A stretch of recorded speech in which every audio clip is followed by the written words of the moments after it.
Okey, ini adalah garis panduan pengurusan pembukaan semula sekolah yang telah disiapkan oleh Kementerian Pendidikan Malaysia dengan kerjasama rapat daripada Kementerian Kesihatan. Ya. Kita berbincang secara mendalam setiap langkah yang sepatutnya diambil di sekolah. Maka kita kumpulkan langkah-langkah ini, kita masukkan dalam garis panduan ini yang akan diedarkan kepada pihak sekolah, pihak pengurusan sekolah, diedarkan kepada guru-guru juga dan akan menjadi rujukan untuk ibu bapa. Bermula dari pintu pagar sekolah, bermula daripada pintu pagar sekolah di mana garis panduan menetapkan bahawa sampai sahaja pelajar ke sekolah, maka suhu mereka akan diperiksa dan mereka akan ditanya sekiranya mereka ada mempunyai sebarang simptom. Ya. Jika pelajar ada simptom, kena maklumkan kepada guru, maka guru akan mengambil tindakan yang selanjutnya. Dan kita juga sedar bahawa pelajar-pelajar ini kadang-kadang sampai ke sekolah berjalan kaki, naik basikal dan sebagainya.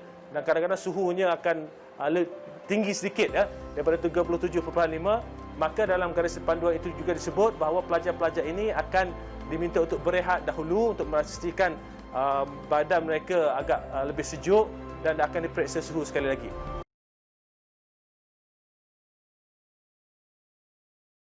Sekarang ini kita berada di makmal sekolah dan jika kita lihat telah ditandakan jarak-jarak bagi memastikan adanya penjarakan sosial. Boleh tengok saya dengan Datuk DG, space tengah-tengah ni tak boleh ada orang.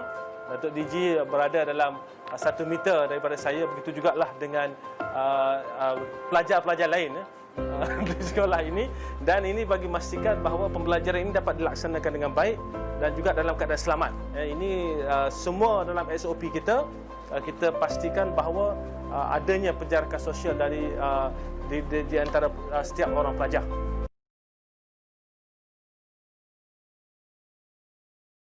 Kita sekarang ini berada di kantin sekolah dan dalam garis panduan yang dikeluarkan oleh pihak KPM, semua pelajar perlu membeli makanan berbungkus. Ya. Pihak kantin akan bungkuskan siap-siap makanan.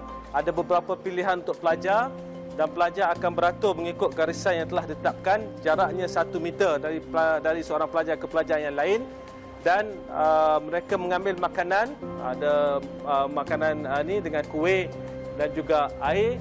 Mengambil makanan tersebut, terus ambil makanan, terus bergerak balik ke kelas. Pelajar-pelajar akan makan di dalam kelas. Selepas makan, mereka perlu bersihkan.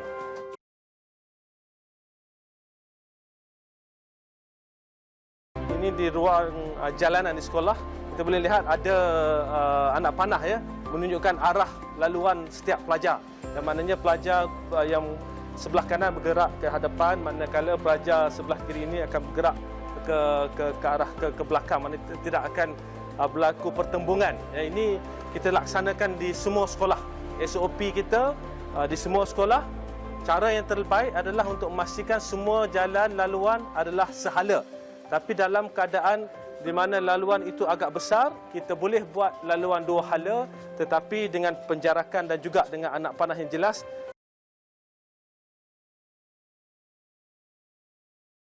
Jika kita lihat jarak antara katil ini lebih kurang 1 meter di antara katil, dan di atas di bahagian atas, katil bahagian atas tidak ada pelajar yang akan tidur di katil bahagian atas, cuma di bahagian bawah sahaja. So jika kita tengok, maknanya telah ada penjarakan dan ini merupakan salah satu SOP yang kita gunakan. Ya, untuk sekolah yang memang katilnya setingkat, tak ada masalah, memang di bawah sahaja. Untuk sekolah yang guna katil 2 tingkat, yang di sebelah atas kita tak akan gunakan. Ya, kerana risikonya agak tinggi, maka kita gunakan katil di sebelah bawah sahaja.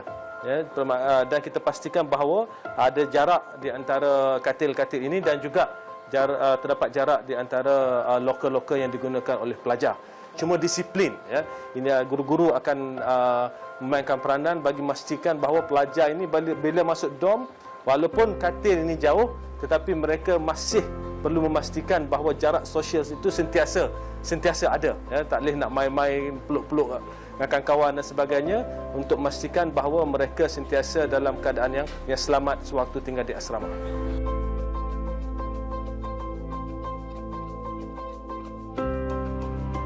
Dewan Makan ini dah ada nama siap-siap untuk pelajar. Dan ini boleh dilakukan dalam konteks sekolah yang tak ramai. Adalah asrama yang tidak ramai, maka sekolah telah membuat keputusan bahawa setiap meja ni pelajar dah ada nama dah masing-masing. Jadi bukan saja untuk makan 5 kali sehari tetapi juga untuk persediaan kelas malam. Prep dia akan dilaksanakan di sini juga. Jadi dalam konteks sekolah menengah kebangsaan Tunku Hussein ni, memandangkan kapasitinya ada, mereka boleh laksanakan. Masuk saja ke dewan makan, mereka boleh basuh tangan dulu, mengambil makanan, dan makanan di sini akan pack. Kita memang minta kantin packkan makanan tersebut, bungkuskan makanan, pelajar akan ambil makanan yang telah dipack tadi dan mengambil tempat masing-masing. Selesai makan, untuk keluar mengikut pintu satu lagi.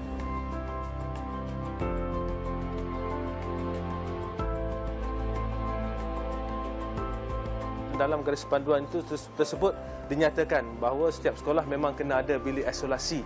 Jadi kena ada satu isolation room. Bilik isolasi ini, jika pelajar menunjukkan sebarang gejala, maka pelajar ini kena dibawa ke sini, dan pihak sekolah selain daripada berhubung dengan ibu bapa akan berhubung dengan pusat kesihatan yang terdekat.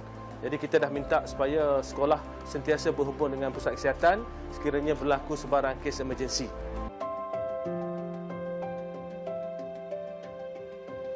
Kita lihat di sini ada satu meja guru, kosong satu, dan ada satu lagi meja guru. Jadi guru-guru tidak perlu risau bahawa mereka akan bersesak-sesak di dalam bilik guru, kerana pihak sekolah di dalam garis panduan yang kita keluarkan, pihak sekolah perlu memastikan bahawa terdapat penjarakan sosial walaupun di dalam bilik guru juga. Jadi sebab itu kita akan terus pastikan bahawa semua sekolah memastikan adanya penjarakan sosial. Guru-guru yang dipindahkan daripada bilik guru yang asal akan ditempatkan di bilik-bilik yang bersesuaian, termasuklah pusat sumber dan sebagainya.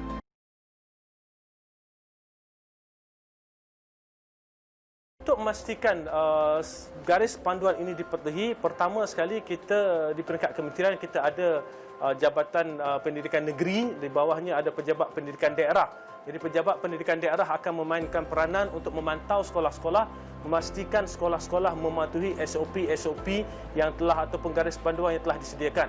Kami di pihak kementerian juga, termasuk saya, akan singgah di sekolah-sekolah untuk melihat pelaksanaan garis panduan yang telah diadakan. Jadi kita amat berharap dan kita yakin bahawa pihak pengurusan sekolah dan juga guru-guru akan dapat membantu kita memastikan bahawa garis panduan ini dipatuhi.